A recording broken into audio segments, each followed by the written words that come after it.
Hello everyone, my name is Victor and welcome to my YouTube channel, I'm Bored. I actually got some fantastic news for the YouTube channel, and that is that I told my parents about my YouTube channel, and my dad has decided that as long as he's home and he's not, away somewhere using it, he's gonna borrow me his, or lend me his GoPro. He has recently bought a brand new GoPro 7 Black. So that's just amazing. That opens up a lot of new opportunities for filming. So the plan for today was to make a archery video, since I was going to be able to do like two angles and stuff like that. But while I was waiting for the GoPro to charge, you can't see it really well, but it's raining a lot. And the GoPro is waterproof, but my phone isn't. And I kind of wanted to do two angles, stuff like that. And also, like, I'm not in the mood to be doing archery in the rain. So instead, I'm cooping up in the workshop, sharpening some tools and just doing some carving.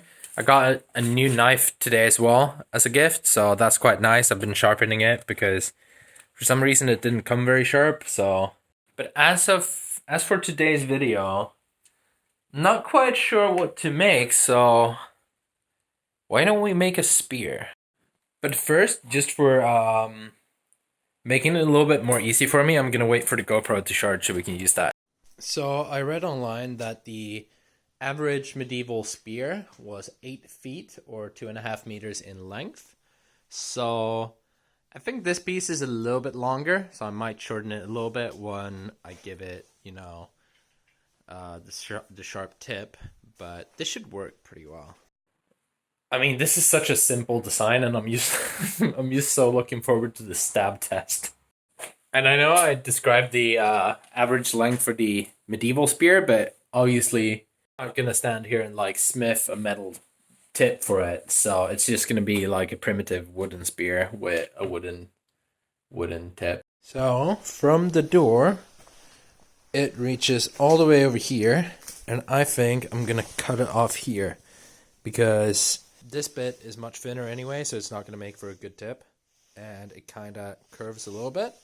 And it does so down there as well, but I can hold that part and it won't be much of an issue.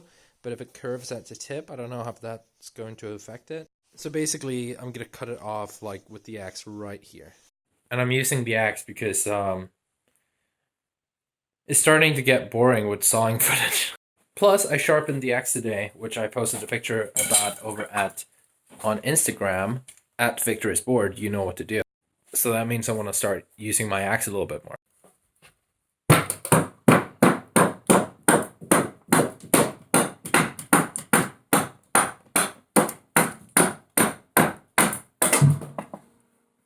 There we go. Right, so we've started filming. I actually have no clue how much, how good is this gonna look, but I wanted to try out the GoPro, and I can control it via my phone, so that's great.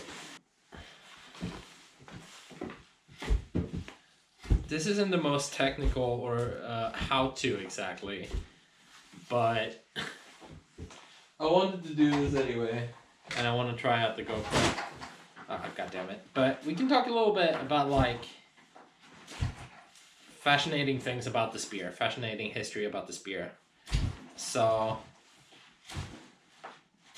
I think, obviously, all it boils down to, the invention of the spear, is sharp sticks hurt and reach.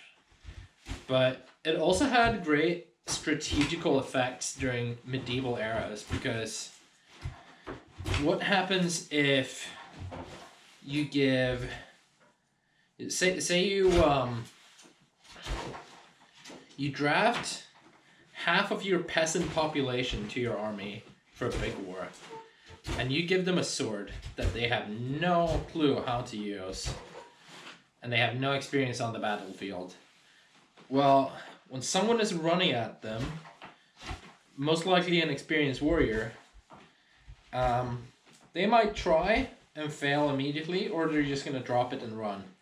However, due to the length of the spear, it's perfect because it gives that inexperienced warrior a lot of courage, because you know obviously they have a longer reach, so they can be a little bit more daring. And with spear formations, especially, that means the general overall skill isn't that demanding. You don't have to have like 500 elite warriors to create a spear formation. You know, you all sit down next to each other and you hold it up and woohoo, point at the people running at you. You know, it's pretty easy, which also helps boost morale and, you know, courage in peasant soldiers.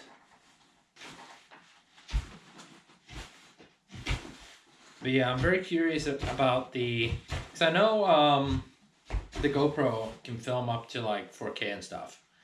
But right now I'm doing the 1080p, and I'm curious to see how that looks, because obviously 1080p looks different in every camera, I feel like. But it's sure to look good with a GoPro. However, in the preview I have on my phone, when I'm like live controlling it, because you can use your phone as a remote for the GoPro, it looks like shit. But I also assume that's because it's a preview of and not actually the video file. So it's gonna be fun seeing that in post-production later.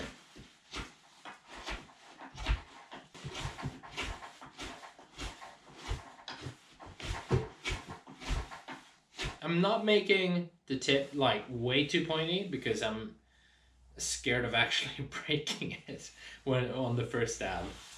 But I'm done with that. So let's put this down. And let's go forward to the stabbing test. This is like the testing video where I just test out and see how the GoPro is doing. So we're gonna be stabbing my the bed that I use for my target practice for my archery. And I think we're gonna put you guys over here.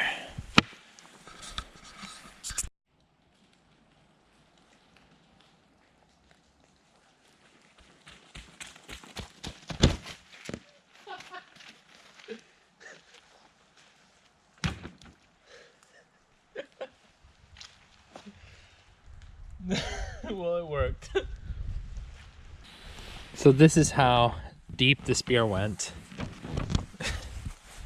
I mean, this, you know, you would make some damage to a man. Yeah, I mean, that works. Great project. So, that is it for this video, really. Thank you all so much for watching. If you did end up liking the video, please leave a like. It really helps me out and shows YouTube that, you know, people appreciate my content, and so they will keep recommending it. Also subscribe if you want some more. If you didn't like the video, you know, don't feel any pressure to subscribe, of course, and follow me on Instagram @VictoriousBoard. You know what to do. Peace.